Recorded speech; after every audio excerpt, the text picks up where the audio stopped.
ambiguity, duality, polarity, contrast, the juxtaposition of incongruity.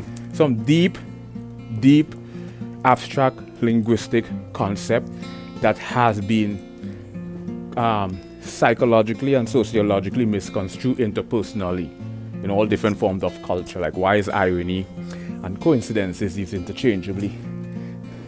There's a big dichotomy here between irony and coincidences.